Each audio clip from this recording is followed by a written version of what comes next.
जय श्री राम। बहुत स्वागत आपका आपके अपने बेहद खास कार्यक्रम में। मैं हूं आपके साथ आपका अपना डॉक्टर राज मिश्रा। तो कैसा बीतेगा आपका सितंबर मिथुन राशि के प्यारे जातक जातिका 2025। लेकिन उससे पहले ध्यान रखिएगा, आप लोगों के कहने पर हर बार हम पितृदोष पूजन का आयोजन करते हैं। इस बार जो पितृ शांति यज्ञ होने जा रहा है वो वाराणसी में होने जा रहा है और हरिद्वार में होने जा रहा है। तो यदि आप भी अपने पितरों की प्रॉपर विधि के साथ मोक्ष चाहते हैं, पितृ शांति चाहते हैं, तो आप लोग मुझे कॉल कर सकते हैं। मैं बार बार कहता हूं, राम कथा 8 तारीख से पितृपक्ष प्रारंभ होगा, 21 तारीख तक रहेगा। तो प्लीज जल्दी रजिस्ट्रेशन करा लीजिएगा, हम बहुत लिमिटेड लोगों को उसमें स्थान दे पाएंगे।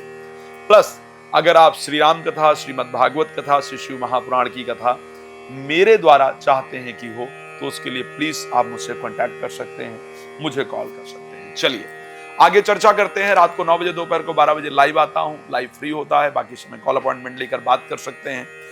बात करते हैं कि क्या परिवर्तित हो जाएगा आपका सितंबर 2025 में। ऐसा क्या रहा जो आपके लिए बेहतर नहीं रहा अभी तक, और वो सितंबर में बेहतर हो जाएगा। तो अगर बेहतर होने की बात करता हूं तो क्योंकि आपके राशि स्वामी बुध, जो सबसे इंपॉर्टेंट प्लैनेट है आपकी कुंडली के लिए, बुध जाएंगे 3rd हाउस में। एक चीज बहुत बेहतर है, लेकिन साथ में कुछ सावधानी की भी आवश्यकता है। और बेहतर चीज ये है कि आपका जो आत्मविश्वास है वो बढ़ जाएगा, कॉन्फिडेंस लेवल आपका बढ़ जाएगा।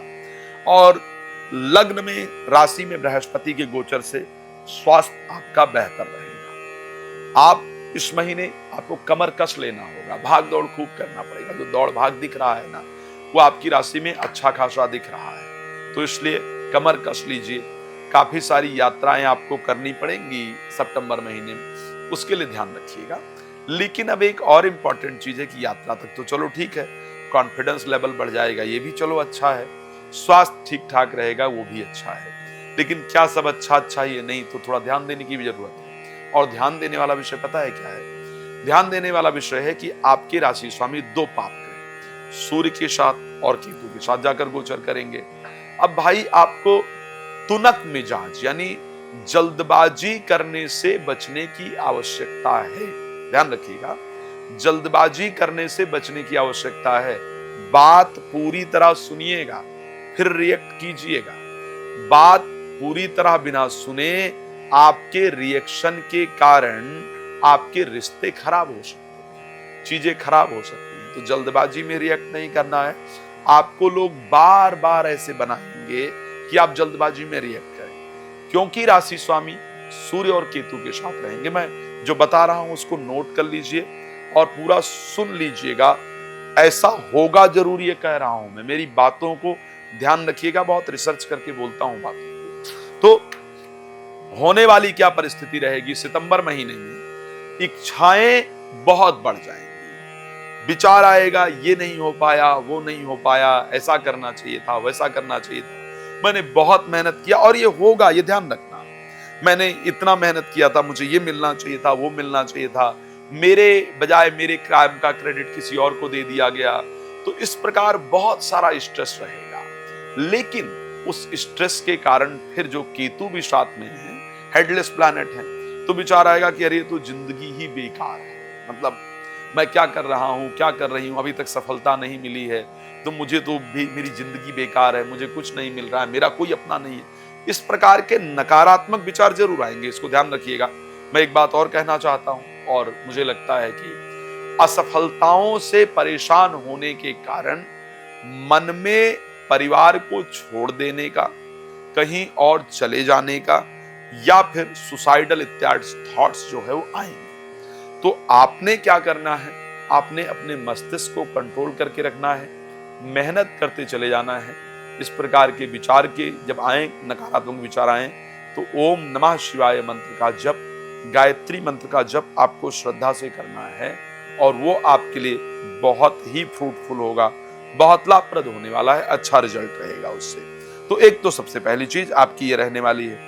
अब कोई प्रॉपर्टी आपकी बिकेगी, कोई प्रॉपर्टी बिकने से, अगर आप कोई प्रॉपर्टी बेचने का प्रयास कर रही थी, तो उसके बिकने से आपको आर्थिक लाभ निश्चित रूप से होने वाला है। फाइनेंस को लेकर के मैं अगर देखूं तो मैं मिथुन राशि के लिए पूरे महीने को बहुत अच्छा देख पा रहा हूं। 13 तारीख को मंगल चले जाएंगे तुला राशि यानी पंचम भाव में, एकादश भाव से गोचर करेंगे। कोई पैसा कोई दुश्मन नहीं दे रहा था या नहीं दे रही थी, या फिर कोई मुकदमा इत्यादि चल रहा था या ऐसी परिस्थिति हो रही थी, तो वो जो दुश्मन पैसा नहीं दे रहा था, नहीं दे रही थी, वो आपको वापस देंगे। मुकदमे इत्यादि से आपको वापस पैसा प्राप्त होगा, आपकी पोजीशन प्राप्त होगी, शेयर मार्केट इत्यादि से भी आपको लाभ होगा। तो आर्थिक परिस्थिति में अच्छा दिख रहा हूं। भाई बहनों के साथ संबंधों को लेकर के प्रॉब्लम रहेगी। एजुकेशन को लेकर के परिस्थिति अच्छी रहने वाली है। इस महीने कुछ आपके द्वारा बोली गई जो चीजें हैं, बोली गई जो बातें हैं, वो दुनिया को, समाज को बहुत प्रभावित करेंगी। तो अगर आप यूट्यूबर हैं, सोशल मीडिया पे काम करते हैं, मीडिया में काम करते हैं, फिल्म इंडस्ट्री में काम करते हैं, तो आपके लिए बोलने का लेक्चरार है, तो आपके लिए इसमें बहुत अच्छा कुछ लेकर के आ रहा है। साथ में क्योंकि शनि 10th हाउस में गोचर कर रहे हैं, खैर इस टाइम पर वक्री हैं, लेकिन आपको अपने प्रयास से पीछे नहीं हटना होगा, प्रयास करते रहना होगा। इस महीने में कुछ एक ऐसी न्यूज मिलने जा रही है जो बिल्कुल अनएक्सपेक्टेड है, जिसके बारे में आपने सोचा भी नहीं था। इस प्रकार की न्यूज मिलने जा रही है। कोई एक बहुत दिन से जो रुका हुआ काम है, वो आपका काम बनने जा रहा है। चलिए, आप प्रसन्न रहें। रात को 9 बजे, दोपहर को 12 बजे आप मेरे साथ लाइव जुड़ सकते हैं। दूसरा, आप मुझे कॉल कर सकते हैं, अपॉइंटमेंट लेकर बात कर सकते हैं। पितृ पूजन या पितृ तर्पण करना चाहते हैं तो प्लीज संपर्क कर लीजिएगा। फिर नवरात्र में, क्योंकि नवरात्र पूजन भी हम करने जा रहे हैं, तो नवरात्र में भी यदि पूजन कराना चाहते हैं तो संपर्क कर सकते हैं।